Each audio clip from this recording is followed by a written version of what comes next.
మరి ఒకసారి మీ యొక్క గ్రంథాలను యెషయా గ్రంథము 13వ అధ్యాయము 19 నుండి 22 వరకు చూడవలసిందిగా మనవి చేయుచున్నాను. ఈ యొక్క వచనాలను మనం చూచినప్పుడు మనకి ఒకటి గుర్తుగా వస్తున్నది. ఈ బబులోను రాజ్యం గురించి మనకు తెలియపరుచుతున్నది. బబులోను మహానగరము. ఈ బబులు అనేటువంటి పేరు బాబేలు అనేటువంటి పదములో నుండి వస్తున్నది. ఈ బాబేలు అంటే అర్థము తారుమారు, తికమక, గందరగోళము. మరి ఒక అర్థం ఉన్నది పరలోక గుమ్మము అని. ఈ బబులోనులోనే ఆధ్యాత్మికమైన తికమక ప్రారంభమైనట్లుగా మనం చూస్తూ ఉన్నాము. ఈ బబులోను మహానగరము సుందరమైనటువంటి నగరము. ఇది నగరమే కాదు, మహాసామ్రాజ్యము కూడా. ఈ యొక్క రాజ్యము ప్రపంచ దేశాలకు రాజధానిగా ప్రసిద్ధి చెందిందని మనము చెప్పవచ్చు. ఈ యొక్క బబులోను మహానగరాన్ని రాజధానిగా చేసుకొని సర్వ ప్రపంచాన్ని మొట్టమొదటిగా పరిపాలించినటువంటి రాజు నెబుకద్నెజరు. దీని గురించి మనము దానియేలు గ్రంథములో మొదటి 4 అధ్యాయాలలో తెలుసుకొనగలము. ఈ బబులోను నగరాన్ని గురించి కొద్ది నిమిషాలు మనం నేర్చుకుందాము. ఈ బబులోను నగరము ఎందుకు ఇంత బలిష్టమైన నగరంగా తయారైందంటే, ఈ యొక్క సామ్రాజ్యాన్ని ఎవరు కూలగొట్టకుండా, ఈ సామ్రాజ్యాన్ని ఎవరు నాశనం చేయకుండా ఉండేటట్లుగా దానిని చాలా బలమైనటువంటి రాజ్యంగా తయారు చేశాడు మొట్టమొదటి ప్రపంచాన్ని పరిపాలించినటువంటి రాజు నెబుకద్నెజరు. ఈ యొక్క బబులోను మహాసుందరమైన నగరం అని ముందుగానే నేను ఉచ్చరించాను. ఈ నగరము చుట్టూ కోటగోడలు నిర్మించారు. ఈ కోటగోడలు చాలా ఎత్తైనవి, చాలా బలిష్టంగాను నిర్మించారు. ఈ యొక్క కోటగోడల యొక్క వెడల్పు 80 అడుగులు, ఎత్తు 30 అడుగులు నిర్మించి ఉన్నారు. ఈ కోటగోడల మీద సింహపు బొమ్మలను కూడా వారు చెక్కి ఉన్నారు. ఈ యొక్క నగరము ఒక బలమైనటువంటి నగరమే కాదు, ఈ నగరము ఉన్నతమైనటువంటి నగరము కూడా. ఆ రాజ్యములో జీవిస్తున్నటువంటి ప్రజలు ఎవరు పని చేయకుండా 20 సంవత్సరాలు కూర్చొని తినగలిగేటువంటి ధనధాన్యాలను వారు దాచి ఉంచారు. అలనాటి రోజులలో ఈ బబులోను నగరములో 7 అద్భుతాలలో ఒక అద్భుతం అక్కడ ఉండేది, వేలాడే వనాలు. ఆ రోజుల్లోనే వారు వేలాడే వనాలను చేసినట్టుగా చూస్తున్నాము. ఈ యొక్క మహాబబులోను నగరములో బంగారము, వెండి, రత్న వైఢూర్యములు తులదూకినట్లు కూడా ప్రకటన గ్రంథములో వ్రాయబడి ఉన్నది. ప్రపంచములో ఉన్నటువంటి వర్తకులందరూ ఈ మహానగరమైన బబులోనులోనే వారు వ్యాపారము చేసినట్లుగా చూస్తున్నాము. అయితే ఈ మహానగరము ఈ సర్వ ప్రపంచాన్ని పరిపాలించినటువంటి ఈ యొక్క రాజ్యము అడవిగా మారిపోయినది. ఎవరు మార్చారు దీన్ని? ఈ మహాబలిష్టమైనటువంటి రాజ్యాన్ని అడవిగా మార్చిన వాడు దేవాతి దేవుడు. ఆయనే మనము ఆరాధిస్తున్నటువంటి మహాదేవుడు. మనం యెషయా 13వ అధ్యాయం 19 నుంచి 22 వచనాలు చూసినట్లయితే 19వ వచనం చదువుతున్నాను. అప్పుడు రాజ్యములకు భూషణమును, కల్దీయులకు అతిశయాస్పదమును, మహాత్యమగు బబులోను దేవుడు పాడు చేసిన సొదొమ గుమ్మర వలె అగును. మహాబలిష్టమైనటువంటి ఈ నగరము, మహా అధికారముతో కూడినటువంటి ఈ నగరము సొదొమ గుమ్మర ఏ విధంగా అయితే నాశనమైనదో అదే విధంగా ఈ బబులోను నాశనం అవుతుందని ప్రవక్తలు, బైబిల్ రాసిన ప్రతి ఒక్కరూ ప్రవచించినట్లుగా మనం చూస్తున్నాము. ఇంకొక విషయాన్ని ఇక్కడ మనం దృఢపరచుకోవాలి. ఇక్కడ మరి ఎన్నడూ నివాస స్థలముగా ఉండదని 20వ వచనంలో చెప్పబడుతూ ఉన్నది.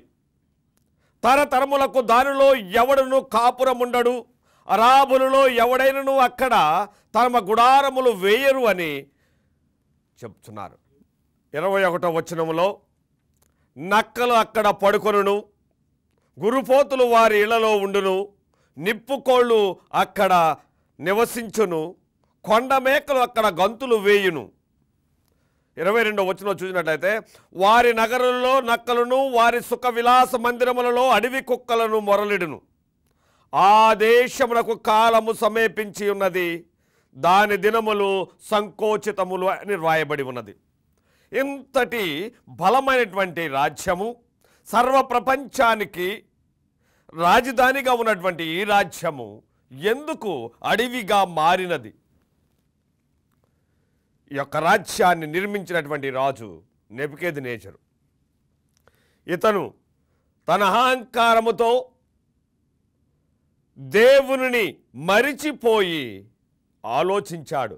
ఇంతటి బలిష్టమైనటువంటి రాజ్యాన్ని నిర్మించినది నేనే కదా, ఈ రాజ్యాన్ని నా దగ్గర నుండి ఎవరు తీసివేయలేరు కదా అని ఆలోచిస్తున్న సమయంలో ప్రభువు చెప్పాడు,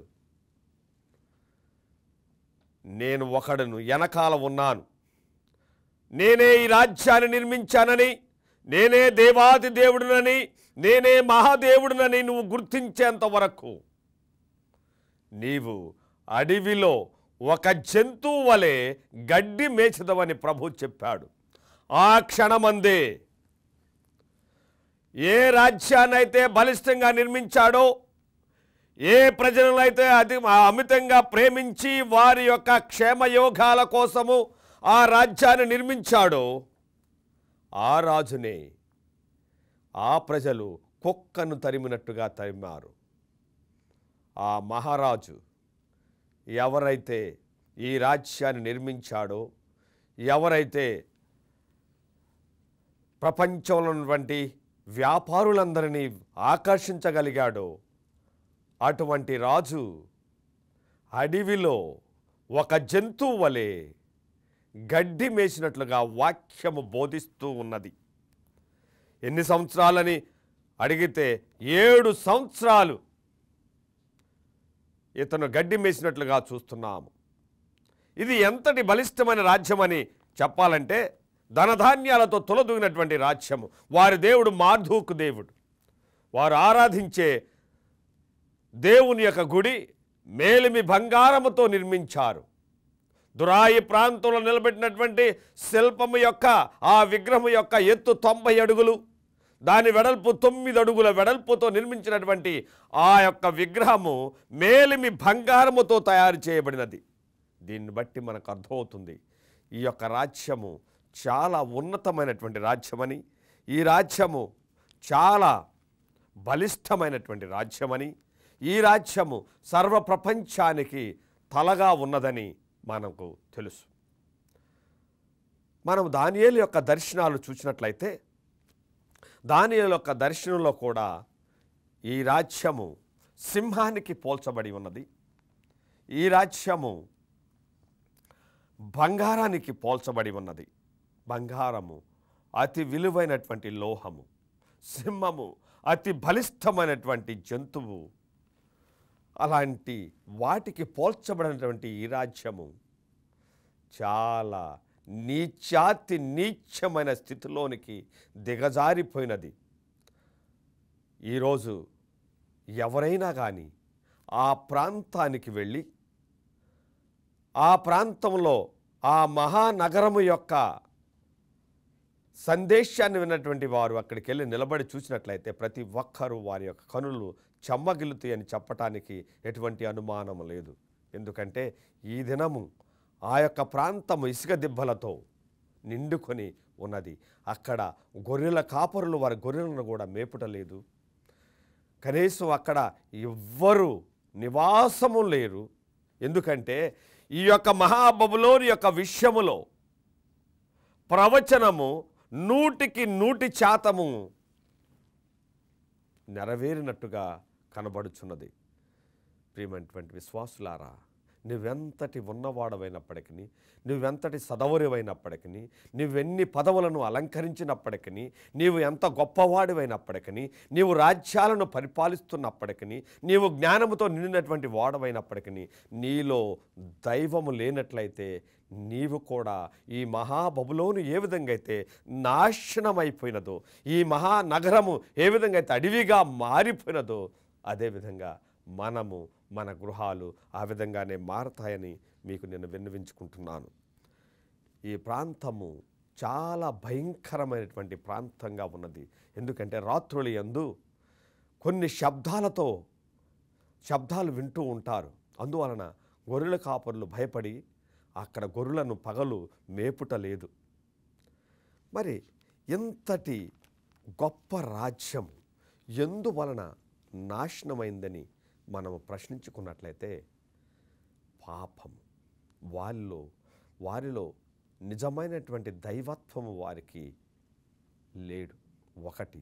రెండవది, వారందరూ విగ్రహారాధికులయ్యారు. 3, వారు వ్యభిచారముతో త్రాగుబోతులై మత్తులై దిగజారిపోయినట్టుగా ప్రకటన గ్రంథము బోధిస్తూ ఉన్నది. మహాబబులోను కూలిపోయినప్పుడు ప్రపంచ వ్యాపారులందరూ గుండె కొట్టుకొని దుఃఖించినట్లుగా చూస్తున్నాం. మీరు ప్రకటన 18వ అధ్యాయం 10వ వచనం నుంచి చదువుతున్నట్లయితే అక్కడ జరిగినటువంటి వ్యాపారం అంతా మీకు కనులకు కట్టినట్టుగా కనిపిస్తూ ఉన్నది. ఈ మహాబబులోను వ్యభిచారముతో నిండుకొని ఉండటం వలన, విగ్రహారాధనతో నిండుకొని ఉండటం వలన మత్తులై త్రాగుబోతులై దేవునికి దూరస్తులుగా జీవిస్తూ ఇక్కడే ఆధ్యాత్మికమైనటువంటి గందరగోళము ప్రారంభమైనది. ఇది ఆనాటి బబులోను గురించి నేను బోధిస్తున్నాను. ఈనాటి బబులోను గురించి, నేటి బబులోను గురించి మనం విన్నట్లయితే అదేవిధంగా ఉన్నది. ప్రియమైన విశ్వాసులారా, ప్రతి విశ్వాసములోనూ తికమకలున్నవి. ఎన్నో మతాలు, ఎన్నో దేవాలయాలు కట్టించి మన ఆధ్యాత్మిక జీవితం అంతా తికమక గందరగోళంగా తయారైనది. ఆనాడు బబులోను ఏ పరిస్థితుల్లో ఉన్నదో, ఏ పరిస్థితుల్లో అది నాశనమైందో, అదేవిధంగా ఈ నవీన ప్రపంచం కూడా అదే గందరగోళము, అదే తికమకలో ఉన్నది. అంటే యేసుక్రీస్తు యొక్క 2వ రాకడ అతి సమీపముగా ఉన్నది.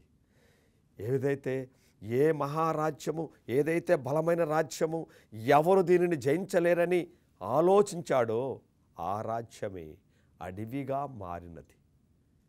యేసుక్రీస్తు ప్రభు రానై ఉన్నాడు. మనం కూడా నవీన బబులోనులో ఉన్నాము. అంటే బబులోను అంటే అర్థము తికమక, తారుమారు, గందరగోళం అని మీకు చెప్పాను. అదేవిధంగా మనము గందరగోళములో ఉన్నాము, అదేవిధంగా మనం తారుమారులో ఉన్నాము. ప్రియమైనటువంటి విశ్వాసులారా, ఈ గందరగోళము, ఈ తారుమారు, ఈ తికమక నుండి మనం బయటికి రావాలని మిమ్మల్ని నేను వేడుకొనుచున్నాను. యేసుక్రీస్తు ప్రభు ఈ లోకములో జీవించిన సమయంలో అదే పరిస్థితిని ఆయన చూచాడు. పరిచయులలో, శాస్త్రులలో ఆయన అంటున్నాడు, వేషధారులైన శాస్త్రులారా, పరిచయులారా, మీరు పునాదిలోను, సోపులోను, జీలకర్రలోను 10వ వంతు చెల్లించి ధర్మశాస్త్రములో ప్రధానమైన విషయములను అనగా న్యాయమును, కనికరమును, విశ్వాసమును విడచిపెట్టిరి.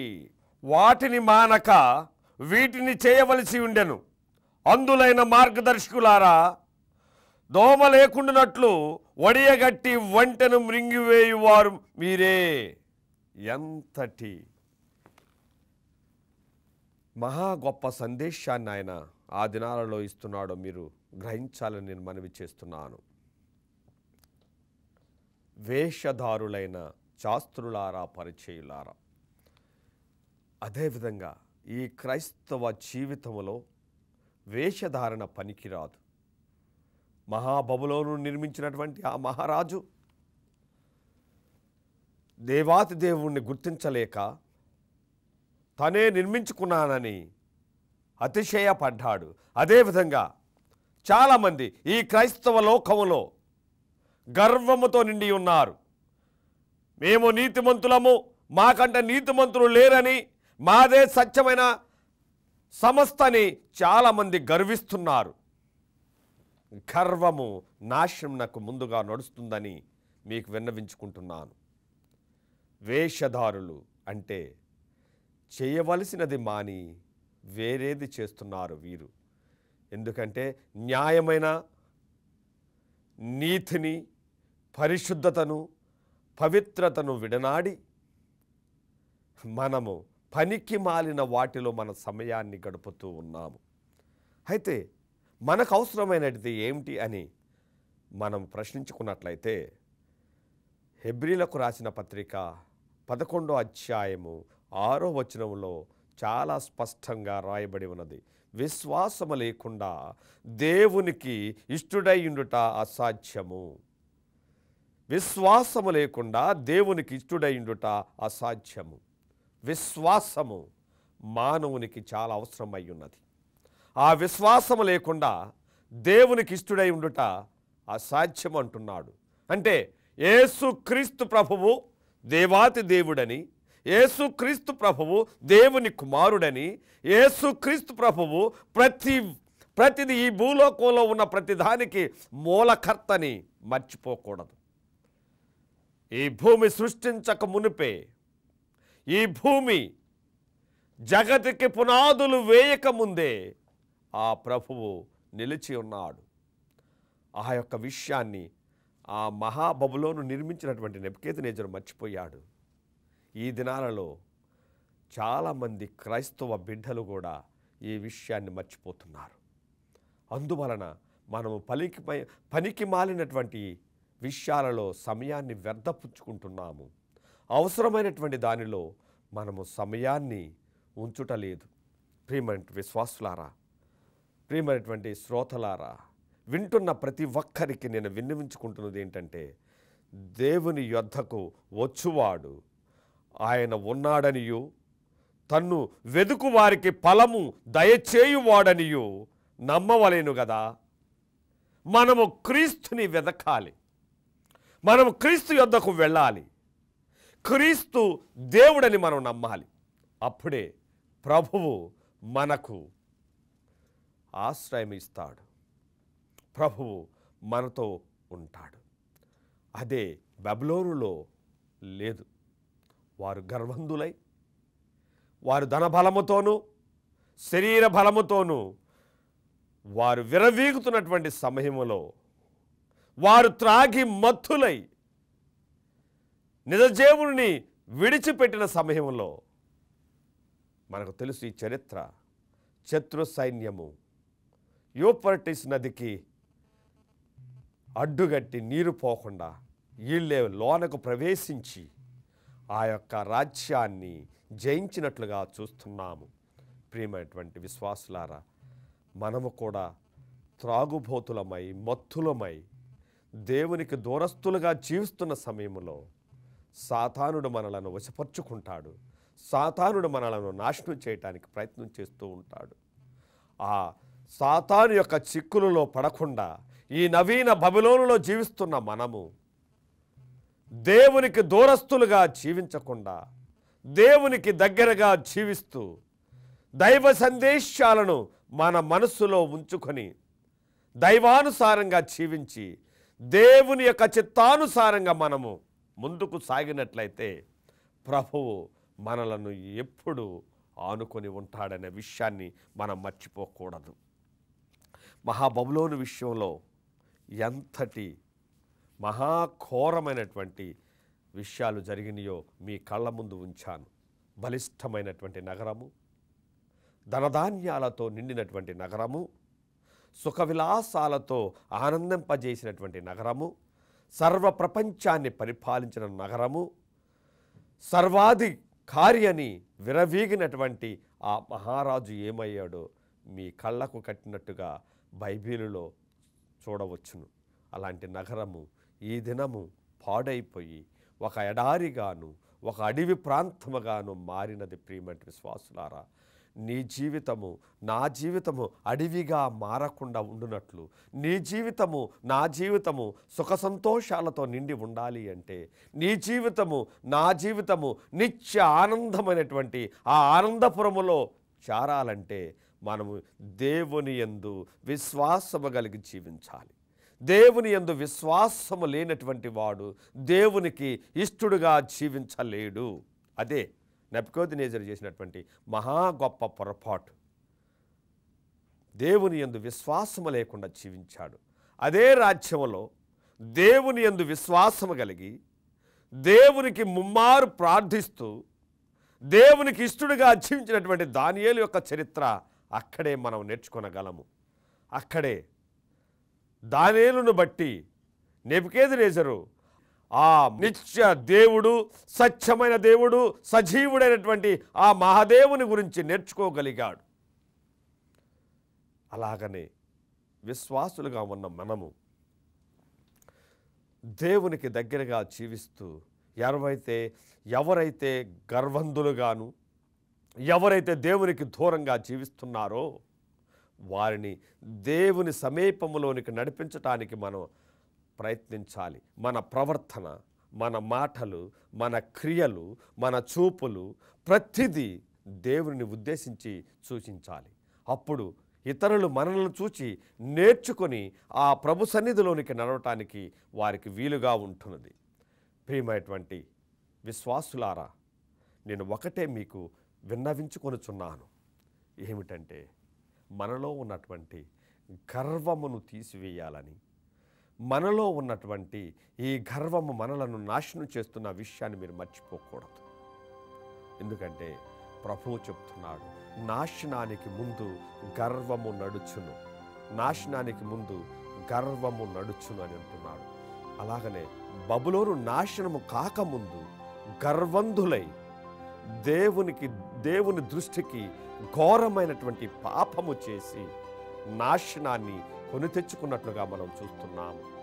ఈ నాశనములో మనము పాలు పంపులు కాకుండా, ఈ నవీన బైబిల్లో జీవిస్తున్న మనము నాశనం కాకుండా, మనము ఆధ్యాత్మికమైనటువంటి తికమకలో పడకుండా, దేవుని యందు విశ్వాసము కలిగి, దేవుని ఎడల మనము నమ్మకము కలిగి, ఆ మహాదేవుడైనటువంటి యేసుక్రీస్తుని మన హృదయములో అలంకరించుకొని ప్రతి నిమిషము, ప్రతి గంట, ప్రతి దినము ఆయన ధ్యానిస్తూ ఆ పరలోక రాజ్యములో చేరుటకు మనందరికీ ప్రభువు సహాయము చేయవలేనని మీ అందరికీ మనవి చేస్తూ ఆ ప్రభు యొక్క దీవెనలు మనపై ఉండునుగాక. ప్రార్థన చేసుకుందాము. దయచేసి తలలో వంచండి. పరిశుద్ధుడైనటువంటి మహాదేవ, నీ సన్నిధిలో చేరిన మమ్మల్నందరినీ ఆశీర్వదించి, మాపై నీ కరుణ కటాక్షముని కనుదృష్టిని సారించి మమ్ములను నీ బిడ్డలుగా అంగీకరించి నీ పరమపురమునకు మమ్ములను వారసులుగా చేయమని ప్రభు నామమును బట్టి ప్రార్థిస్తున్నాము తండ్రి.